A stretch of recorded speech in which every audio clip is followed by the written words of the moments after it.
I happen to know it was inspired by the fact that your motorbike got stolen. Is that true? Yeah. Yes. My motorcycle had been with me like more than decades, and it has a certain sentimental value to me because that was my first motorcycle when I involved in this field. Once I got a notice from the studio by my director, like 10 years ago in Taipei, I immediately learned how to ride a motorcycle and passed the difficult test. You know, in Taiwan, if you have to pass the motorcycle test, you have to ride a motorcycle very slowly in 7 seconds. You can't fold out. So I passed. I failed twice. So fell over twice. Yeah. So and finally I got the motorcycle, and next day I went to Taipei for work, and it was be with me to deliver all the discs to all the studios and open the door of studio in the midnight many days because producer and director there forgot their keys all the time. I had to ride my motorcycle back to studio in midnight and open the door for them. So I had so many memories with it. So 4 years ago it was stolen, and I feel like, oh my god, all the memory was gone. And I did talk to it, but I didn't name it. I said, okay, let's go to work today. Go or something like that every day. So yeah. Yeah, I was. I think I've got a relationship with my bicycle actually, a similar thing. That has no name. So the business of riding a motorbike you could write about in the script. I can see that, but you're also writing about a middle-aged man facing a midlife crisis. Is that how did you get into his head?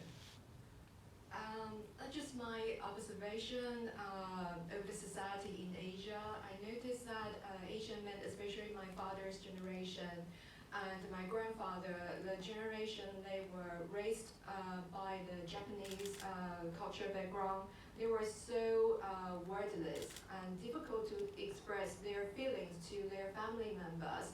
That usually causes a lot of conflicts because you feel so distant from them, and especially every time you went on the table to have a dinner or lunch with them, they all usually like say nothing and finish their meals in 1 minute and they left.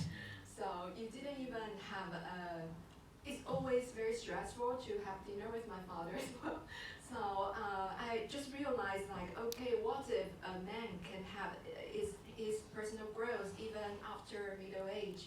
Can I use a perspective from feminism in an opposite way to make older men soft in my story? That's my intention to do this feature script because I realized my mom, she's 65 years old now, and I can still see she's still growing up by like open mind. Even sometimes she's more open minded than my opinion.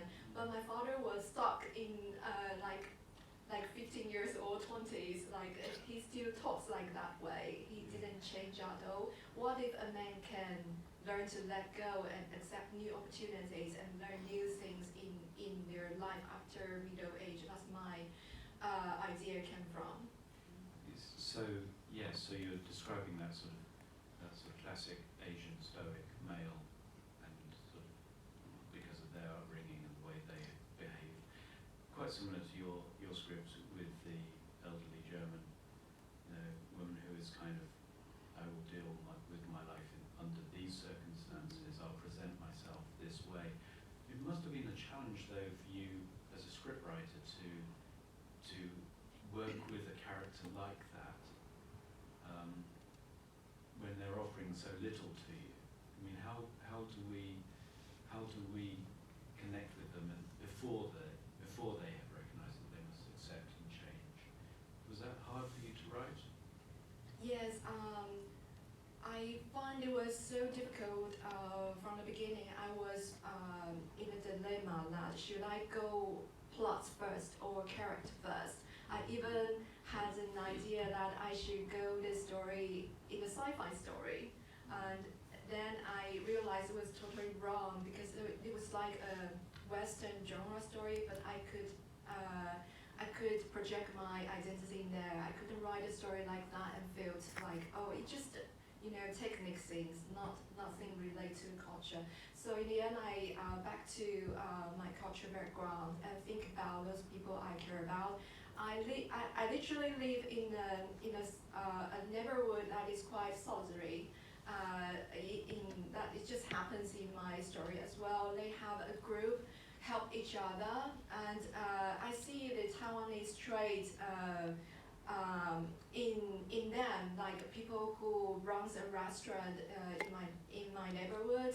They usually give me more meals once they feel if you look unwell or they care about you, they would like to share more to you, even though you don't know them. And it happens a lot in Taiwanese culture.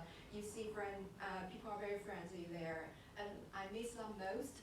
I take this story is like a love letter to Taiwan as well. So I cherish those people who work in my neighborhood, even though they are working class, but they are more like my family. So especially I work in a metropolitan city. I don't work in my hometown. So I want to memorize them. Well, I certainly fell in love with Taiwan through your script. I thought it was incredibly charming and subtle and dealt with very delicate issues of life and changes and acceptance in a very mature and calm way.